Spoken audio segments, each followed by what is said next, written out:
Hey guys, what is up? Mike here, Laker Talk, Hope all is well. I want to talk about Ben Simmons' injury.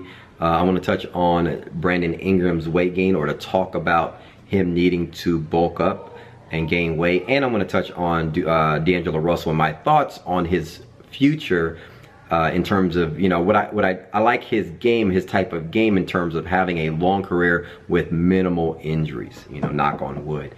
But first, let's talk about Ben Simmons. Ben Simmons sucks for the Sixers. Ben Simmons broke a bone in his foot, and he's gonna be out for like 2 to 3 months. They say 8 weeks, but generally probably 8 to 10 weeks. Run at third month, he'll be back fully healed. Now, the bone he broke, like if you look at this as the foot, this is like your big toe, that pinky toe, that bone right there, they call it the fifth metatarsal or whatever. He broke that bone, rolled his foot and broke it.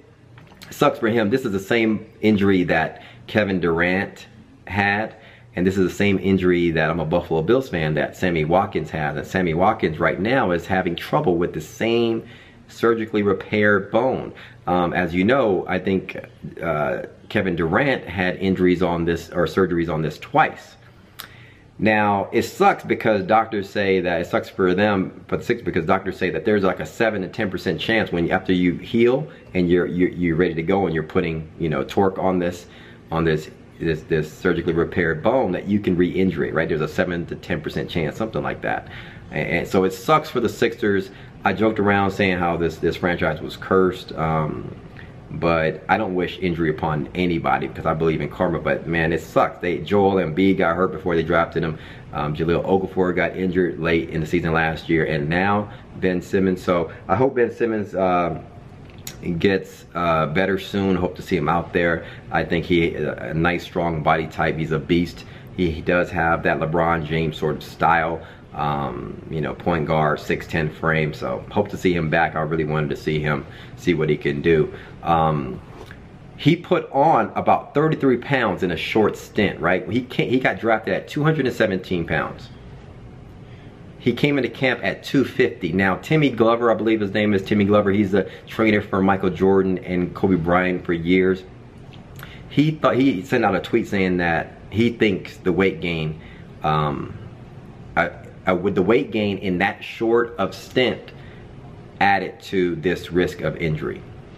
And everybody talks about, you know, somebody could debate, you could debate that all you want, but people talk about Brandon Ingram needing to bulk up. It's like easy, okay? Brandon Ingram naturally has a skinny body type, right? He's bony. He's like, if you ever see, he's like a Lamar Odom. He's like a Kevin Durant. He's like a Scottie Pippen. He's like, these guys naturally have this, genetically have a skinny body that is very hard to gain weight. Now, obviously, Lamar Odom has gained weight in his career after his 30s, but that's kind of like what you do. When you're skinny and you're bony like this, you can eat all you want right now. All that's going to do is add fat to your body. You just need to stay in the gym, bulk up, get stronger, you know, increase your calories like 300 to 500 calories more, and, you know, gradually put on weight, you know, couple pounds a month, you know, if that. And by the end of the season, maybe you put on 10 pounds or something like that, right? You can't be putting on 30 pounds within a month or two. No, you know, you would increase your risk of injury, in my opinion, and I think you're gonna put on a lot of fat. You know, let him stay skinny, continue to stay in the gym, and maintain his body type the way he is, and gradually you know, as he matures and gets older, you can just put on that man weight. When it comes to injuries, right, you cannot prevent injuries, but there are certain players, you know, in successful franchises that have a certain type of game that you just know have a shot of a long career with minimal injuries. You look at Peyton Manning, right? He sat in the pocket, got rid of the ball quickly, so he had a long 18-year career. You look at Tom Brady, right? What he's going, 39, 40 years old. He had one injury, the guy hit him in the knee, but outside of that, man, he just sits in the pocket, gets rid of the ball quickly. You look at baseball, you got David Ortiz, right? Long career with the Boston Red Sox.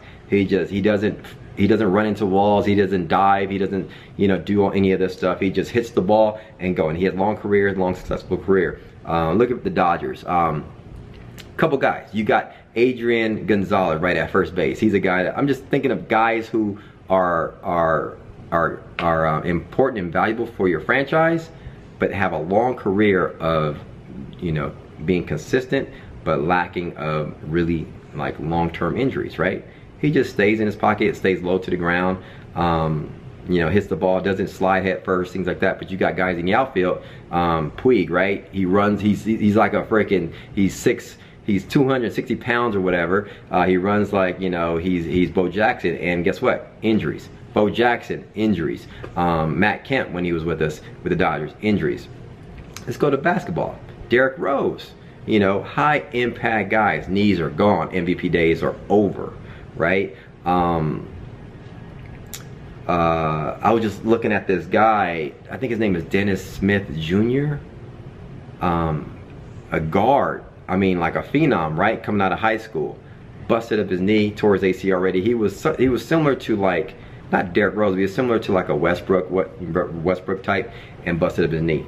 The point of all this, I know you can't prevent injuries, but the type of game that D'Angelo Russell has, very low to the ground, shoots a jumper like it's a set shot, doesn't play above the rim, has post-up moves, not all that herky-jerky.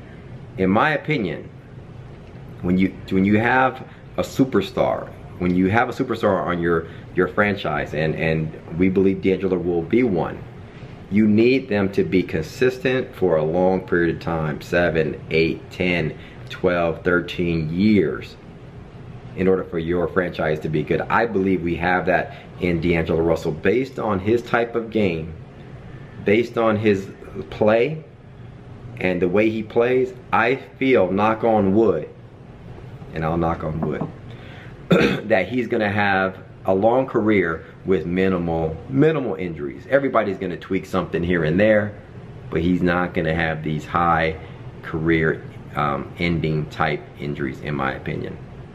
That's my thoughts. Man, I can go on for days. When it comes to injury, I watch a lot of sports, basketball, football, baseball, and I see these guys getting injured all the time. I can go on and on and on and on about injuries. JJ Watt just got injured. Guy from the Chargers busted up his knee, gone for the year.